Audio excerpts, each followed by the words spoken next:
Hello साथियों, नमस्कार। जैसा कि आप पहले से ही अवगत हैं कि भारत में जनगणना की प्रक्रिया शुरू हो गई है। उत्तर प्रदेश में जनगणना 22 मई से शुरू है। उसके पहले भारत सरकार ने स्वगणना करने के लिए 7 मई से 21 मई तक वेबसाइट को खोला है, जिसमें आप खुद स्व जनगणना कर सकते हैं घर बैठे बिल्कुल आसान तरीके से। तो हम आपको इस वीडियो के माध्यम से बताएंगे कि किस प्रकार से हम स्व जनगणना हमें करना है। आप वीडियो को अंत तक बने रहें। निश्चित ही इस वीडियो से आपको बहुत ही लाभ मिलेगा। आइए उस पर हम क्लिक करेंगे। जैसे उस पर हम क्लिक करेंगे तो एक कहेगा स्टेट चुनने के लिए, तो हम स्टेट चुनेंगे क्योंकि हम उत्तर प्रदेश में हैं। तो उत्तर प्रदेश हम फिर डालेंगे अपना, हम डालेंगे वो क्या नाम, कैप्चा कोड डालेंगे। कैप्चा कोड डालने के बाद एक मिनट, जब कैप्चा कोड हम डालेंगे तो एक पॉपअप आएगा। ठीक है, उस पॉपअप को हम ओके कर देंगे। हम नेक्स्ट पेज पे पहुंच जाएंगे। और जैसे नेक्स्ट पेज पहुंचेंगे, यहाँ पूछेगा मकान मालिक के मुखिया का नाम। तो मुखिया का नाम लिखेंगे, हमने लिख दिया अपने मुखिया का नाम। फिर मोबाइल नंबर के रहा पूछने के, तो मोबाइल नंबर डाल देंगे अपना हम। अब इस मोबाइल नंबर पे अगर आप ईमेल डालना चाहें तो डाल सकते हैं, ऑप्शनल है। अब वेरीफाई करेंगे तो इस पर एक OTP भेजा जाएगा। OTP इस पर आएगा, तो OTP को हम डालते हैं 313 971 OTP आया भाई।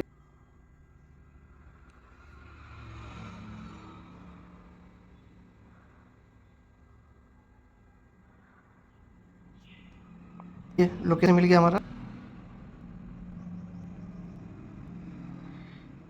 इस पर पुष्टि कर देंगे हम। इसके बाद लिखा सहेजे और आगे बढ़ें, तो हाँ कर दिया हमने। अब आ गया साथियों कि मकान की गणना हमें क्या करना है। देखिए पहला स्टेप क्या है। पहला स्टेप है जनगणना। मकान एक भवन या एक भवन का हिस्सा है जिसके सड़क या साझा आंगन या सीढ़ी आदि से अलग प्रमुख मुख्य द्वार होने के कारण एक अलग इकाई के रूप में मान्यता दी जाती है। तो फिर क्या है, जनगणना मकान में फर्श, पहले पूछा कि फर्श कैसी, मिट्टी की है, लकड़ी की है, कि पक्की ईंट की है, कि पत्थर की है, सीमेंट की है, कि फर्श है, कि टाइल्स की फर्श है। तो हमारा जो है वो क्या है, टाइल है। तो हमने टाइल कर दिया। जनगणना के दीवार में प्रमुख सामग्री तो जानते हैं सभी के, दीवार में या तो मिट्टी की होती है या तो पक्की ईंट की होती है। तो हम यहाँ कर दिया पक्की ईंट कर दिया हमने। इसके बाद अगर मान लीजिए पत्थर को, तो आप पत्थर लगा देंगे। फिर जनगणना मकान के छत में प्रयुक्त सामग्री घास फूस छप्पर के लिए है, प्लास्टिक पॉलीथीन, हस्त निर्मित टाइल्स, मशीन निर्मित टाइल्स, पक्की ईंट, पत्थर, स्लेट, GI धातु, एस्बेस्टस, चादरें, कंक्रीट। तो अगर आपका छत ईंट का है, उसका लिंटर लगा हुआ तो फिर ईंट लगेंगे, नहीं तो आप कंक्रीट लगा देंगे। आगे है जनगणना मकान की स्थिति। तो जनगणना मकान की स्थिति क्या अच्छी है। इसके बाद क्या है, आगे चलेंगे हम सहेजे और आगे बढ़ें। तो नेक्स्ट स्टेप पे आते हैं। दूसरा स्टेप है परिवार के बारे में पूछ रहा है कि इस परिवार में समांतर रहने वाले व्यक्तियों की संख्या। तो हम 4 लोग हैं। ठीक, इसके बाद परिवार के मुखिया का नाम। अब इसमें हमें हिंदी में लिखना है। अगर हिंदी में चुना है तो हमें हिंदी में मुखिया के परिवार का नाम लिखना है, जो परिवार होगा। तो मैंने हिंदी में अपना नाम लिख दिया। अच्छा, फिर चलते हैं साथियों। हम परिवार के मुखिया का लिंग क्या है, तो पुरुष है। इसके बाद कह रहा है कि यदि अनुसूचित जात या जनजात से है तो ये किससे, तो उसमें है संबंध हमने कर दिया। इसके बाद क्या है कि इस मकान के स्वामित्व की स्थिति क्या है, तो ये अपना मकान है। इसके बाद है रहने योग्य कमरों की संख्या। तो वहाँ पे हमारे पास 6 कमरे हैं। विवाहिता तो एक दंपति हैं। ठीक, इसको हम सही देंगे तो परिवार हमारा हो गया। नेक्स्ट चलेंगे हम।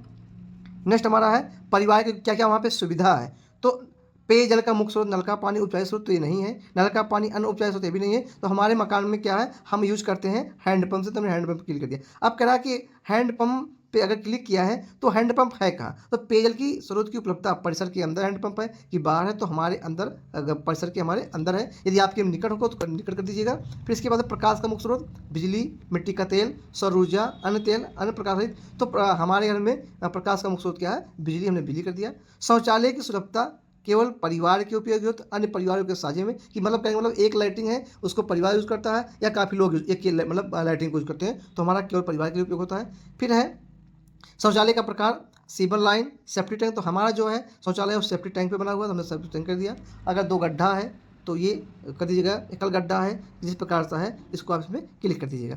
फिर है गंदे पानी की निकासी किससे जुड़ी है, जो हमारे गंदा पानी है किससे निकलता है, तो ढकी नाली से, खुली नाली से, किसी भी नाली से नहीं। तो हम इसमें किसी भी नाली से नहीं, तो हमने लिख दिया किसी भी नाली से नहीं। फिर है परिसर के अंदर स्नानागार सुविधा उपलब्ध है। हाँ, सुविधा क्या है, उपलब्ध है। रसोई गैस घर और LPG PNG गैस कनेक्शन की उपलब्धता। तो अगर आपके पास है तो क्या है, LPG PNG गैस कनेक्शन की उपलब्धता है या रसोई घर के अंदर है। यदि आपका रसोई घर नहीं है, घर के अंदर कहीं खाना बनता है, तो आप उसको दिखा दीजिएगा। ठीक है, यदि आप खुले में कहीं खाना बनाते हैं तो जाहिर सी बात घर में रहते हैं तो आप रसोई घर में खाना बनाते हैं। फिर कह रहा है खाना पकाने के लिए प्रयुक्त ईंधन क्या है, जलाऊ लकड़ी, फसल का अवशेष, उपला, पक्का कोयला, मिट्टी का तेल। तो जानते हैं सबसे ज़्यादा उपयोग किसका होता है, एलपीजी पीएनजी, क्योंकि ऊपर हमने एलपीजी पीएनजी का कनेक्शन के बारे में हमने उस पर टिक किया है। नेक्स्ट क्या है, आगे हम इसको सहेजेंगे। अब इसके बाद हम चलेंगे नए स्टेप पे। नया हमारा 5वां स्टेप क्या है, परिवार द्वारा धारित परिसंपत्तियाँ। देखिए आप इसमें सही से जो है उसको आपको इसमें देना, कुछ छुपाना नहीं है। तो रेडियो ट्रांजिस्टर है नहीं, सबके पास मोबाइल है तो मोबाइल हम स्मार्टफोन लगा देंगे। टेलीविजन, देखिए इसमें लिखा है दूरदर्शन मुक्त डिश। इसका मतलब ये हुआ साथियों कि यदि आपके पास टीवी लगा है और डिश फ्री वाला है, मतलब डिस्चार्ज नहीं करते तो इस पर क्लिक करेंगे। या टीवी लगा, डीटीएच लगा, रिचार्जेबल है तो उसको क्लिक करेंगे। या केबल वाला है तो केबल करेंगे, तो हम इसको कर देंगे दूरदर्शन मुफ्त डिश। फिर है इंटरनेट कैसे उपयोग कराते हैं, लैपटॉप कंप्यूटर से, मोबाइल स्मार्टफोन से, किसी अन्य डिवाइस से, या नहीं तो इंटरनेट भाई जब मोबाइल आपके पास है इंटरनेट उपयोग करते हैं तो हो जाएगा मोबाइल फ़ोन स्मार्टफोन में। लैपटॉप कंप्यूटर है तो यस, नहीं तो हमने हमारे पास है तो हमने हाँ कर दिया। टेलीफोन और मोबाइल फ़ोन स्मार्ट, तो हमारे पास स्मार्टफोन है हमने कर दिया। यदि आपके पास दोनों कीपैड वाला है तो आप दोनों लगा देंगे। ठीक, फिर साइकिल और स्कूटर मोटरसाइकिल है, इसमें मैंने लगा दिया, हमारे पास साइकिल है, स्कूटर मोटरसाइकिल में लगा दिया। फिर कार जीप वैन है, हमारे पास नहीं, हमने नहीं कर दिया। परिवार द्वारा उपभोग किए जाने वाले अनाज, देखिए चावल, गेहूं, ज्वार, बाजरा, मक्का। इसमें हमें साथियों केवल एक ही चुनना है, तो इसके लिए हमारे उत्तर प्रदेश में चावल परिवार उपभोग का मुख्य अनाज जो क्या है, गेहूँ है, इस पर हम क्लिक कर देते हैं। नंबर देखिए सही आगे कर देंगे हम, हमारा ये हो जाएगा।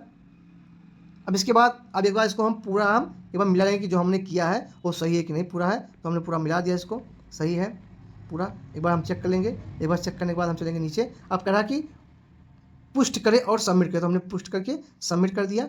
देखिए जैसे हम सबमिट करते हैं, देखिए हमारे पास SIID नंबर आ गया। ये SIID नंबर को हम क्या करेंगे, ये हमारे मोबाइल रजिस्टर मोबाइल फ़ोन पे भी आ जाएगा, इसका हम स्क्रीनशॉट करके रख लेंगे। अब यही जब आपके मकान पे प्रगणक लोग जाएंगे तो आप अगर किए हैं तो इनको आप इस आईडी को आप उनको दे देंगे, तो ये आपकी आईडी को अपने ऐप में डाल के वेरीफाई कर देंगे और आपका मकान उनकी लिस्ट में जुड़ जाएगा। तो इस प्रकार से पूरा आपका ये वीडियो आसान तरीके से हमने आपको बताने का प्रयास किया किस प्रकार से हम अपने मकान का स्वगणना करेंगे। तो अगर वीडियो पसंद आए तो साथ ही इसको लाइक करो, अन्य लोगों तक भी शेयर करें ताकि अन्य लोग भी इसका लाभ उठा सकें और ज़्यादा से ज़्यादा लोग बैठ के अपना स्वगणना खुद कर सकें। आज के लिए इतने, बहुत बहुत धन्यवाद।